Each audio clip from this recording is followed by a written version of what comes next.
الحمد لله نحمده ونستعينه ونستغفره ونؤمن به ونتوكل عليه ونعوذ بالله من شرور أنفسنا ومن سيئات أعمالنا من يهده الله فلا مضل له ومن يضلله فلا هادي له ونشهد أن محمدا عبده ورسوله أما بعد فأعوذ بالله من الشيطان الرجيم بسم الله الرحمن الرحيم كل نفس ذائقة الموت وقال الله تبارك وتعالى في موضع آخر أينما يدرككم الموت ولو كنتم في بروج مشيدة قال النبي صلى الله عليه وسلم إنما القبر روضة من رياض الجنة او حفرۃ من حفر النار او کما قال علیہ الصلاۃ والسلام۔ میرے محترم اور میرے معزز بزرگوں اور بھائیوں، عزیز دوستوں، نوجوان ساتھیوں اور پردہ نشین ہماری مائیں اور بہنیں، کسی شاعر نے کہا ہے ملے خاک میں اہل شاہ کیسے کیسے، ملے خاک میں اہل شاہ کیسے کیسے، مکی ہو گئے بے مکاں کیسے کیسے، ہوئے نامور بے نشاں کیسے کیسے، زمیں کھا گئی آسماں کیسے کیسے، جگہ جی لگانے کی دنیا نہیں ہے، یہ عبرت کی جائے تماشا نہیں ہے، اجل نے نہ کسرا ہی چھوڑا نہ دارا، اسی سے سکندر سا فاتح بہارا، ہر ایک لے کے کیا کیا نہ حسرت سدھارا، پڑا رہ گیا سب یوں ہی ٹھاٹ سارا، جگہ جی لگانے کی دنیا نہیں ہے، یہ عبرت کی جائے تماشا نہیں ہے۔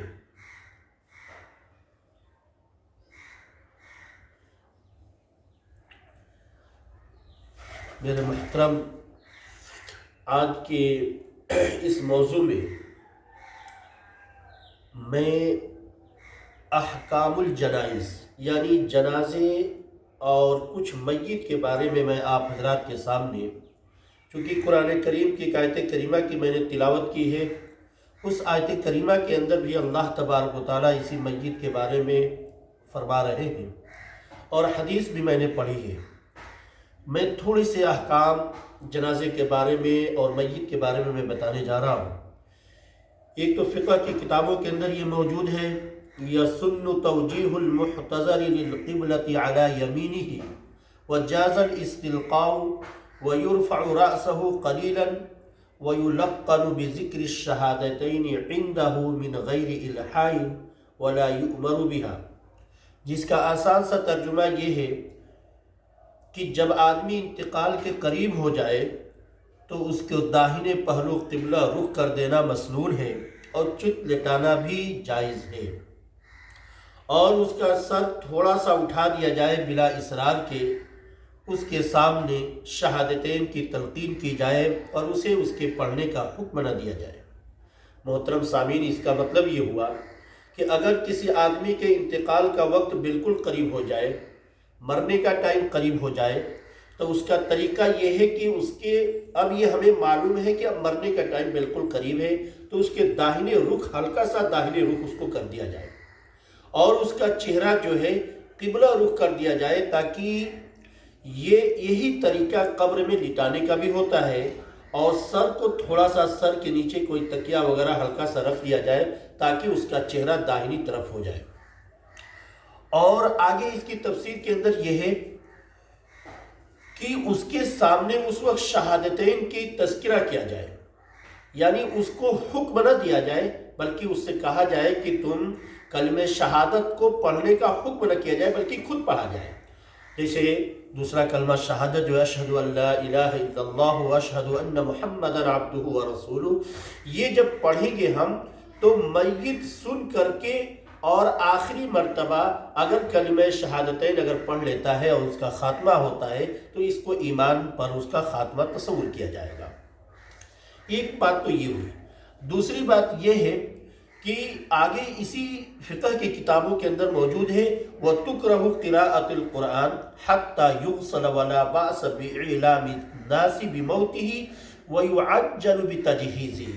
جس کا ترجمہ یہ ہے اور غسل دیے جانے سے قبل اس کے پاس قرآن پڑھنا مکروہ ہے، اور لوگوں میں موت کی خبر دینے میں کوئی حرج نہیں ہے، اور اس کی تجہیز میں جلدی کی جائے۔ ایک تو طریقہ یہ کہ جب اس کو ہم غسل دے رہے ہیں،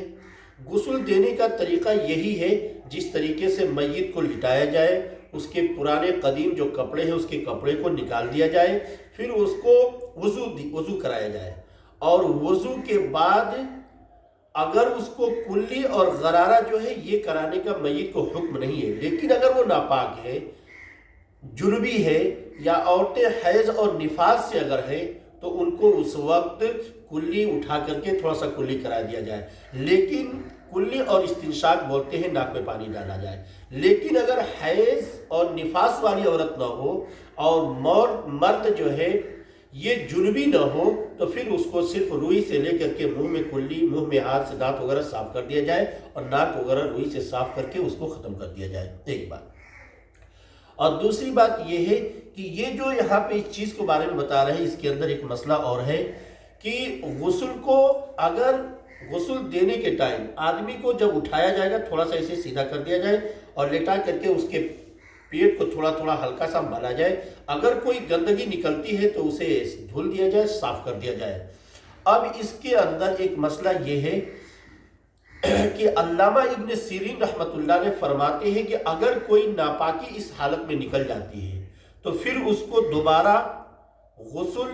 دیا جائے گا، یہ علامہ ابن سیرین رحمۃ اللہ علیہ کا قول ہے۔ اور امام شافعی رحمۃ اللہ علیہ فرماتے ہیں کہ صرف وضو کو لوٹایا جائے گا، غسل کو لوٹایا نہیں جائے گا، لیکن صحیح اور اصح قول یہ ہے کہ صرف اس کو دھل دیا جائے تو انشاءاللہ پاک اور صاف ہو جائیں گے، ایک بات یہ۔ اور ایک چیز اور یاد رکھا جائے کہ اگر عورت یا مرد، جیسے کسی کا بھی اگر انتقال ہوتا ہے اور انتقال ہونے کے بعد اس کے قریب کے اندر اس کے پاس بیٹھ کر کے قرآن کا پڑھنا جائز ہے یا ناجائز، یہ سوال اٹھتا ہے، تو علماء کرام نے لکھا ہے کہ اگر میت کو غسل دے دیا گیا ہے تو غسل دینے کے بعد اگر وہ اس میت کو کفن وغیرہ دے دیا گیا ہے اس کے پاس قرآن بیٹھ کر کے پڑھنا جائز ہے، لیکن اگر اس کو ابھی انتقال ہوا اور غسل نہیں دیا گیا ہے اور کپڑے سے اس کو ڈھکا بھی نہیں گیا ہے تو اس کے پاس قرآن کا پڑھنا جائز نہیں ہے۔ لیکن ایک چیز یاد رکھیں، اگر انتقال ہوا ہے اور غسل اس کو نہیں دیا گیا ہے لیکن کپڑے سے اس کو ڈھک دیا گیا ہے میت کو، تو اس کے پاس تھوڑا سا دور ہٹ کر کے قرآن کا پڑھنا جائز ہے، ایک مسئلہ۔ دوسری علماء کرام نے اور چند باتیں یہاں پہ لکھی ہیں کہ اگر میت کے سامنے حیض کی اور نفاس والی اگر عورت کوئی ہو اور اسی طریقے سے کوئی جنبی مرد ہو تو اس وقت میت کے قریب نہ آئے، اس لیے کہ اس وقت اللہ کے نیک فرشتے آتے ہیں۔ بعض علماء نے لکھا ہے کہ جو آ گئے ان کو منع نہ کیا جائے، اور بعض نے یہ لکھا ہے کہ جن کو معلوم ہے وہ ان کے قریب نہ آئے، اس لیے کہ اس وقت رحمت کے فرشتے آتے ہیں، اور جب یہ لوگ ناپاک وہاں پہ رہیں گے تو رحمت کے فرشتے وہاں پہ نہیں آ سکتے، اس لیے بعض علماء نے لکھا ہے کہ جو آ گئے ان کو ہٹا دیا جائے، بعض نے لکھا ہے کہ ان کو نہ ہٹایا جائے، لیکن جن کو معلوم ہے کہ ہم ناپاک ہیں چاہے مرد ہو یا عورت، وہ میت کے قریب نہ آئے۔ اور اس کے بعد یہ ذہن میں رکھا جائے کہ یہ ساری چیزیں جناب اس میت کے بارے میں ہوئی، اب آگے انشاءاللہ دوسری باتوں کو دوسری ویڈیو میں ضرور آپ کو تفصیلاً بیان کیا جائے گا۔ دعا کریں کہ اللہ ہم سب کو کہنے سے زیادہ عمل کرنے کی توفیق عطا فرمائے۔ وآخر دعوانا الحمدللہ رب العالمین۔